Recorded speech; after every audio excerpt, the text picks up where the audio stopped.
Good afternoon. I'm Tommy Raskin. I'm speaking today with Ralph Nader as part of a video program for the Amherst Political Union. Ralph Nader, thank you for joining us. You're welcome. You are an inveterate human rights activist, a consumer rights activist. You've been involved in everything from environmentalism to dismantling the corporate welfare state. Going through your resume and reading your biography is simply reading the history of social movements in the second half of the 20th century and a great part of the 21st century. It's a bit difficult to know where to begin, but I noted that recently you've been talking a lot about dismantling the military-industrial complex because you view this as an issue on which liberals, conservatives, progressives, libertarians, and populists of a multitude of stripes can collaborate. Why is this one of the issues on which you homed in? Well, first of all, because President Eisenhower in his farewell address warned our country of the military-industrial complex, which has gotten much bigger, not only on the economic drain of excessive military weaponry, but as a threat to our liberty. He made that latter point very pronounced in his farewell address in 1961. But it's gotten much bigger than that. It's what's called the corporate state. Some liberals and progressives call it the corporate state, and conservatives, libertarians call it crony capitalism. What it is, it's Wall Street, in effect, as a symbol, taking over Washington. It's corporate welfare. It's contracts from the government. It's putting your corporate executives in high government officials positions, such as Secretary of Defense, Secretary of the Treasury. And when that happens, it recalls President Franklin Delano Roosevelt's message to Congress in 1938. And he described in a few sentences that when democratic government is controlled by private economic power, that's fascism. So that's what I think will bring together left-right alliances all the way down to the grassroots to dismantle the corporate state. When you listen to the Republicans' debate today, you find a whole host of folks who fulminate against President Obama for his unwillingness to intervene in this place or that, for his reticence in the face of Russian aggression, for instance, for his timorous attitude in various parts of the world like Egypt and Syria and his withdrawal from Iraq. But you have a different position. You argue that President Obama is actually quite bellicose, that he's increased the amount of drone strikes against so-called terrorists in various parts of the world. He intervened in Libya. How do you think we can best alter the paradigm such that people start to view President Obama in those terms, not as an isolationist, as some people would like to portray him, but as someone who, in large part, comes out of the bellicose tradition of intervening in this part of the world and that? Well, President Obama extended George W. Bush's ravaging around the world, and more drone attacks, more interference in national sovereignties. He doesn't recognize any national sovereignties. He's basically said that he'll go anywhere in the world to counter any threat, no matter how remote it seems to be, with drones or special forces, and even American citizens. So he has become a further extension of the George Bush empire policies. So when he's accused of withdrawing from Iraq, well, why were we in Iraq in the first place? I mean, our militarization of foreign policy is creating our own problems.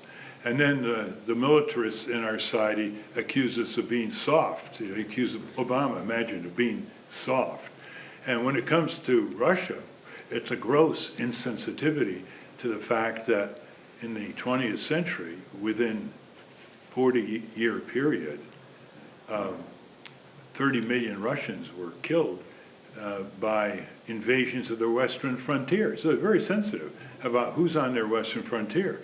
And when the U.S. broke the agreement with Gorbachev that there would not be extension of NATO to the Eastern European countries, and NATO is viewed by Russia as a military alliance led by the U.S. to counteract the former Soviet Union, you say, we wonder why they're so sensitive? Well, of course they're sensitive. Ukraine was part of the Soviet Union to begin with. If we had this shoe on the other foot and we lost 20, 30 million Americans from invasions from the south or north in our country, I think we'd be even more aggressive than the Russians in trying to thwart this expansion of U.S. power in their sensitive border areas. It's a fascinating point because under Clinton, the question was not, should we dismantle NATO? The question was, should we keep NATO where it is or should we expand NATO?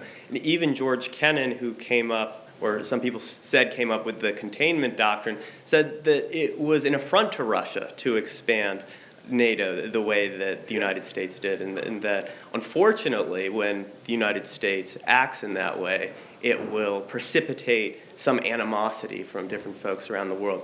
When you ran for president in 2000, you were one of the few candidates who actually took on the issue of Indonesia, East Timor, and the legacy of American support for Suharto and his extirpation of East Timorese communities, committing what may have been genocide, if not genocide, severe and distressing sort of ethnic cleansing.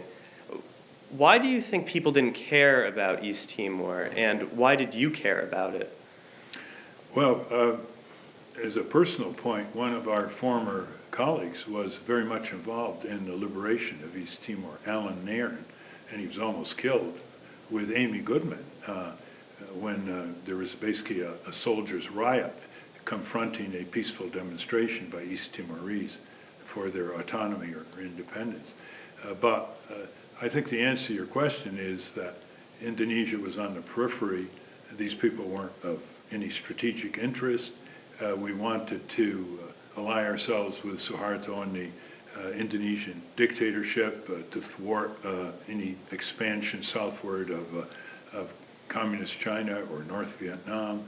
And we tolerated and armed and gave diplomatic cover to the slaughter of over 1 million people.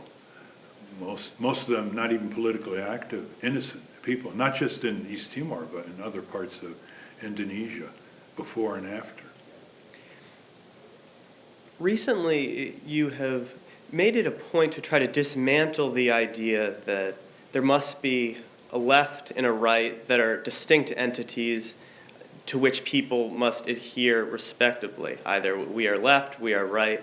People have characterized you variously as a progressive. Some on the right have called you a socialist. You've before been called a libertarian. I know that you've done some work with Congressman Ron Paul and folks on the right who are opposed to American interventionism and folks who are opposed to the corporate welfare state, as you put it.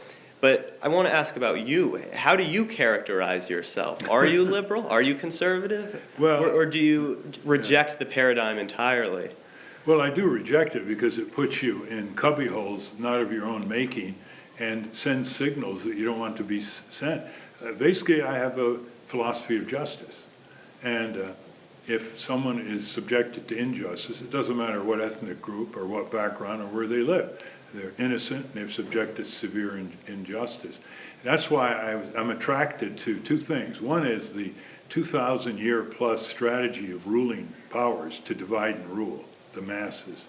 And they know how to do it, sectarian division, other divisions.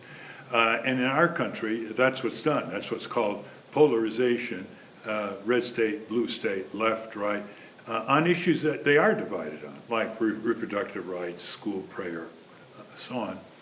But there's a far greater area of convergence by left-right. And I list them in my book, Unstoppable, the Emerging Left-Right Alliance to Dismantle the Corporate State. For example, both left and right in heavy majorities, not everyone, but heavy majorities are against bailing out big corporations, like the bailout of Wall Street, the subsidies that go on every day, local, state, and national, to corporations who pretend that they're capitalists and are willing to subject themselves to the marketplace verdict. They are very upset with the restrictions on civil liberties in the Patriot Act, both left and right. There was Ron Paul, who developed an alliance with liberal Barney Frank in the House of Representatives to do something about the military budget, which is swollen and full of waste and redundancy. And you couldn't have two different people on, say, subjects of regulation. Ron Paul didn't like health and safety regulation, but Barney Frank presumably did. So there are 24 areas in my book of convergence. We're seeing it now emerge in prison reform, in juvenile justice, actual laws passing in state legislatures, only because liberal and conservative legislators got together. You see it in increasingly solar energy. The Koch brothers have been trying to influence southern legislatures to put taxes on solar panels because they see a looming threat to their oil and gas business. And guess what? They're not winning.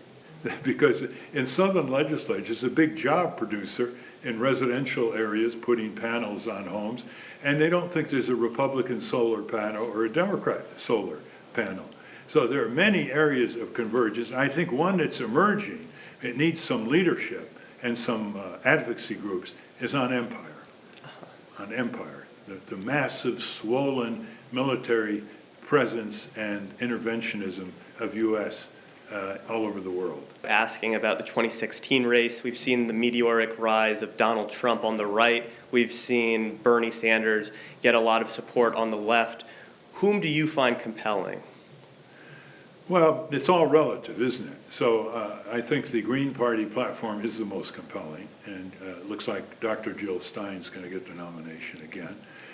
Bernie Sanders, of course, reflects a lot of progressive domestic issues. He's very good on universal health care. He wants to hit hard on corporate crime enforcement. He is challenging the huge drug prices. He wants to have tuition-free higher education. He wants to expand Social Security. He wants to do something about student debt. I mean, all very good. There's still a lot of blanks in where he fits in his positions on foreign and military policy. He's voted for all the military authorizations. He said he would use drones the other day. He's not that good on gun control. So it's unfinished business with Bernie. He's going to have to face up to it because that's Hillary Clinton's principal vulnerability, is militarism. He's got Wall Street and Main Street down, but he's got to deal with something that's swallowing. It's devouring us. All empires devour themselves, and we're no exception. And you can see the draining of public budgets, the lowering of priorities domestically as we proceed to destabilize and blow up more and more parts of the world. It'll certainly be an interesting race, and I hope that candidates are willing to engage with the issues of empire in the way that you have in some of your past presidential races. Mr. Nader, thank you for joining us. Thank you. Well, we want all the voters to be spectators, not to be spectators, and to help shape the agendas of the candidates and the debates around the country. Otherwise, they're going to be rolled again by the two-party tyranny.